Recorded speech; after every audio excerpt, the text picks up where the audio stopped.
नमस्कार मंडळींनो, सावळ्याची जणू सावली मालिकेच्या आजच्या भागामध्ये आता भिकाजी म्हात्रे आणि पिंकू म्हात्रे दोघेही आता भैरवी आणि तारासमोर बसलेले असतात.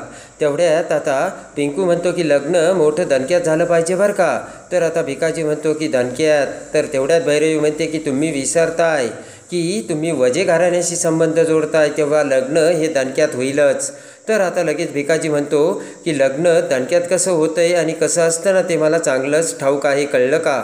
आणि तेवढ्यात आता भटजीबुवा समोर असतो. तर आता पिंकूचे वडील म्हणतात हे आमचे भटजीबुवा बरं का, आणि घरदार सगळं काही ते आमच्याकडेच असतं, आणि हॉल बुक करावा म्हणतोय मी मोठा दणक्यामध्ये. आणि आता पिंकूचे वडील हसू लागतात. भिकाजी म्हणतात की भटजीबुवा असा मुहूर्त काढा ना 7 जन्म लक्षात राहायला हवा. तर तेवढ्यात आता पिंकू म्हणतो की बापू 7 जन्म नाही हो, 7,000 जन्म. आता पिंकूचे वडील मोठमोठ्याने हसू लागतात आणि म्हणतात की वाह काय कॉमेडी आहे. आणि तेवढ्यात आता भटजी म्हणतात की मुहूर्त जर चांगला काढायचा असेल ना तर 2 दिवसानंतरचा चांगला मुहूर्त आहे. ते ऐकताच आता पिंकूचे वडील म्हणतात की मग कशाला वेळ घालता, करा की फायनल. ते ऐकताच आता ताराला धक्का बसलेला असतो. तेव्हा आता भटजीबुवा म्हणता की यांना विचारा ना. आता भैरवी त्यांच्याकडे बघू लागते. तर आता भिकाजी म्हणतो की यांना काय विचारायचं, सुपारी तर फुटली ना आत्ता. आणि लगेच आता भिकाजी म्हणतात की त्यांना काय विचारायचं आहे, आता सुपारी फुटली, ते हा म्हणाल्या काय आणि नाही म्हणाल्या काय, आपलं आता ठरलंय, कळलं का. असे रागाने आता भिकाजी भैरवीकडे बघत बोलतो. आणि आता भटजीबुवा काहीच बोलत नसतो. तेवढ्यात आता पिंकूचे वडील त्यांच्या खिशातून आता पैसे काढतात आणि भटजीला देतात. भटजी खुश होतो. भटजी म्हणतो आत्ताच्या आत्ता जातो आणि चांगला मुहूर्त काढून आणतो. पिंकू म्हात्रे आणि भिकाजी आता दोघेही हसू लागतात. त्यानंतर आता भिकाजी पिंकूला म्हणतो की पिंकू चल, आता आपल्याला खूप कामं करायची आणि वेळ खूप कमी आहे. आणि लगेच आता भिकाजी भैरवीला नमस्कार करतो आणि जाऊ लागतो. पिंकूसुद्धा हसत हसत भैरवीच्या पाया पडतो. तर आता हसतच भिकाजी म्हणतो की कॉमेडी कशी आहे, आणि दोघेही निघून जातात. आता पिंकू निघून गेल्यानंतर इकडे ताराला राग येतो. तारा म्हणते की काय मामा हे काय लावलंय तू, आणि मी हे लग्न नाही करणार, आत्तापर्यंत मी तुझं ऐकलं, अगं कसली माणसे आहेत ती. तेव्हा आता भैरवी म्हणते की नाही तारा, मी तुझं अजिबात ऐकणार नाही, आणि जे मी सांगेल ना तसंच तुला करावं लागेल. तारा म्हणते की अगं कशाला माझं आयुष्य बर्बाद करतेस आणि कशाला माझ्यावर जबरदस्ती करते, मला नाही करायचं हे लग्न. भैरवी काही आता ऐकायला तयार नसते. आणि आता भैरवी म्हणते की तू माझं कसं ऐकत नाही ना ते मी बघतेस. तर आता तारा म्हणते अजिबात नाही ऐकणार. पटकन भैरवी आता ताराचा हात धरते आणि ताराला ओढत ओढत तिच्या बेडरूममध्ये घेऊन जाते. तेव्हा आता भैरवी म्हणते की तारा गपचूप बस. भैरवी म्हणते की अजिबात आवाज करू नको, शांत बस. आणि भैरवी आता ताराला कोंडून दरवाजा बंद करत तेथून निघून जाते.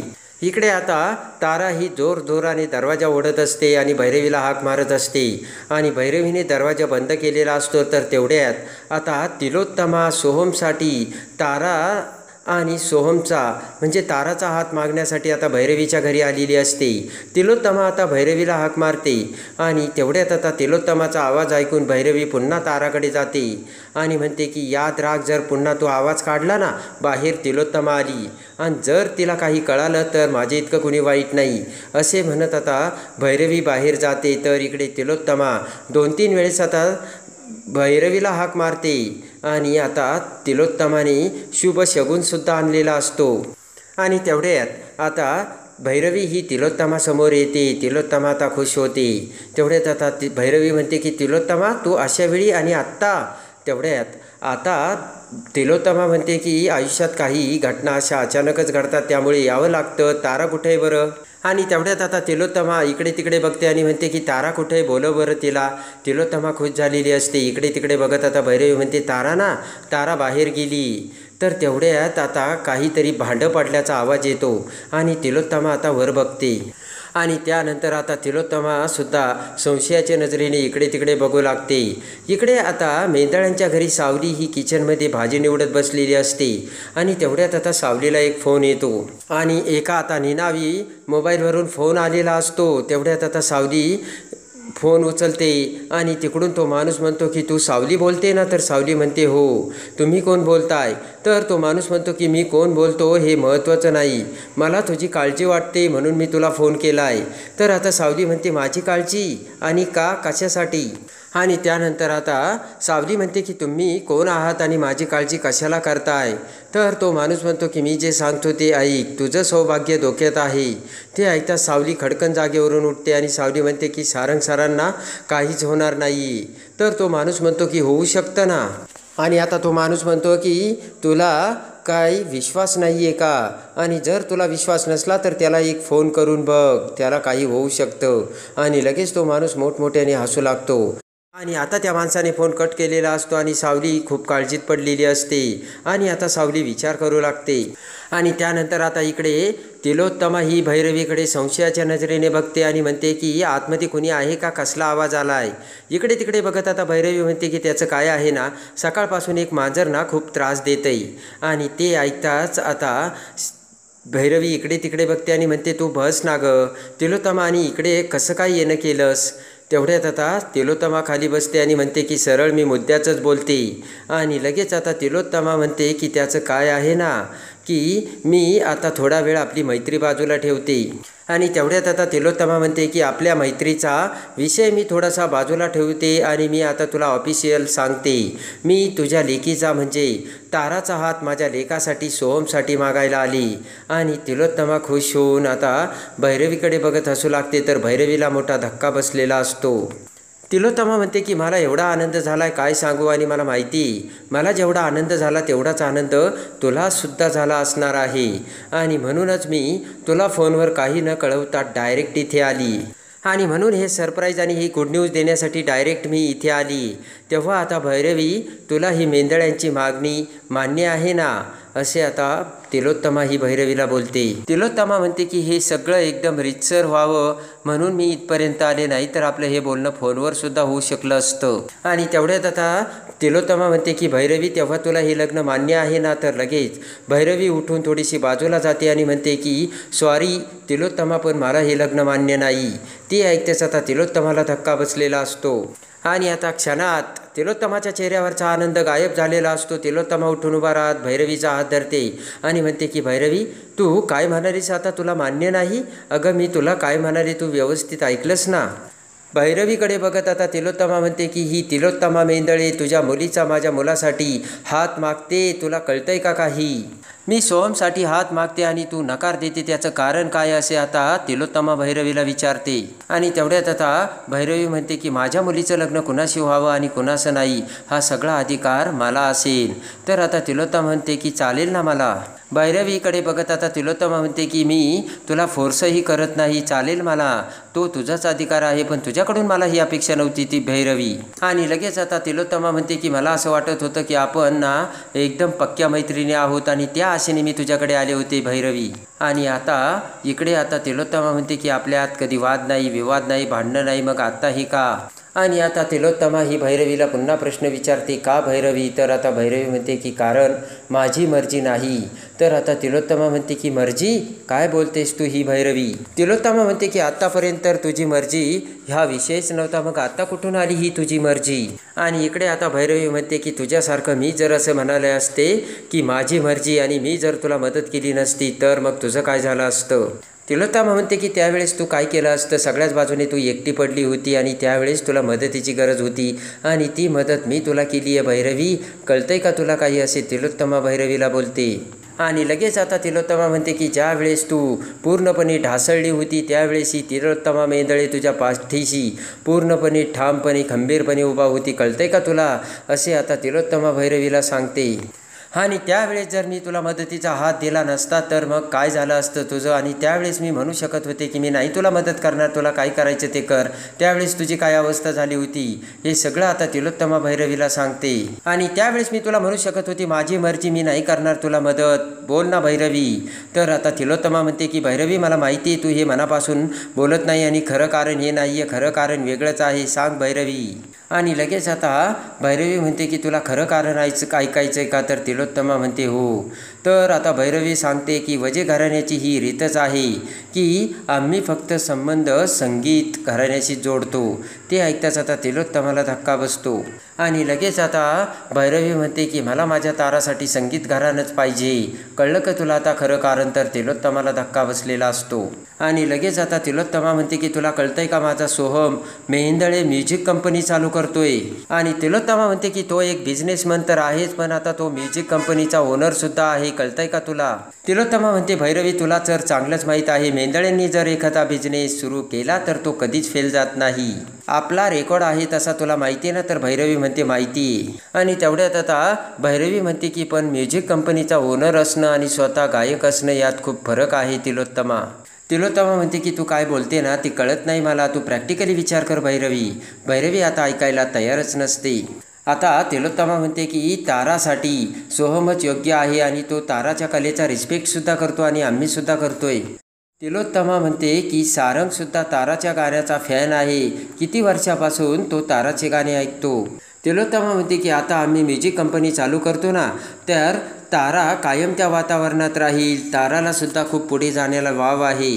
आणि लगेच आता भैरवी म्हणते की तरीही सोहमला अजून म्युझिक आणि गाण्यातलं काहीच कळत नाही आणि तो तर आर्टिस्ट नाहीच आहे. तिलोत्तमा म्हणते की कधीपासून मी तुला तेच सांगते. आणि लगेच आता तिलोत्तमा म्हणते की तरीसुद्धा मी तुला सांगते तारा आणि सोहम एकमेकांवरती प्रेम करतात.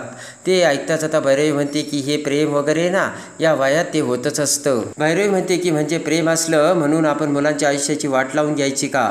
तिलोत्तमाला आता धक्का बसतो. आणि आता भैरवी म्हणते की मला ताराच्या चांगल्या भविष्यासाठी तिला गायक नवराच करायचा आहे.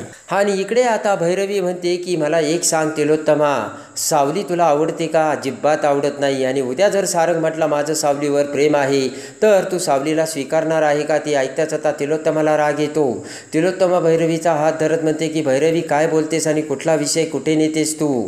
सोहम, तारा आणि हे सगळं कुठल्या कुठे वेगवेगळ्या गोष्टी आहेत. भैरवी म्हणते हे बघ तिलोत्तमा, मला मान्य आहे माझ्या पडत्या काळात तू मला खूप मदत केली, मला आधार दिला, मला मदतीचा हात दिला. मी माझी बाजू पडत असताना तू मला सावरलंस, मला उभं केलंस, मी मान्य करते ना. आणि बोट करत आता भैरवी म्हणते की म्हणून मी तुला सांगते की तू मला मदत केली पण विकत घेतलं नाही आहेस. तिलोत्तमाला आता ते ऐकून धक्का बसतो. भैरवी म्हणते की समजलं का तुला? आणि तेवढ्यात आता तिलोत्तमा म्हणते भैरवी ही खरी बोलीची भाषा ना तुझ्या तोंडून शोभत नाही. हे जर मी बोलले असते तर कदाचित शोभलं असतं. तिलोत्तमा म्हणते की कारण आम्ही सोन्याचे व्यापारी आहोत, हाराचे व्यापारी आहोत. इतक्या वर्षापासून मी बिझनेस चालवते, तेव्हाही मी बोलले असते तर कदाचित ते चाललं असतं. पण तिलोत्तमा म्हणते की भैरवी तू हाडाची कलाकार आहे. तिलोत्तमा म्हणते की तू खरी कलाकार असून तू खरेदी विक्रीची भाषा करते. तू खरेदी विक्रीची भाषा तर करतेस पण तू कलेचा तुला अजिबात वाव नाही आहे. तू विक्रीची भाषा का करतेस? ती भाषा मी केली असती तर चाललं असतं कदाचित. आणि लगेच आता तिलोत्तमा म्हणते की मग तू कधीपासून व्यावहारिक झालीस? तेव्हा आता भैरवी म्हणते तिलोत्तमा मी तुझ्या बाबतीत कधीच व्यावहारिक नव्हते. इकडे आता भैरवी म्हणते की पण इथे प्रश्न आता माझ्या मुलीच्या आयुष्याचा आहे आणि तिच्या करिअरचा आहे. भैरवी म्हणते की माझ्या कुटुंबासाठी, माझ्या मुलीसाठी मी काहीतरी महत्त्वाचे निर्णय घेतले तर ते निर्णय मी तिलोत्तमा मेहेंदळेसाठी का बदलू?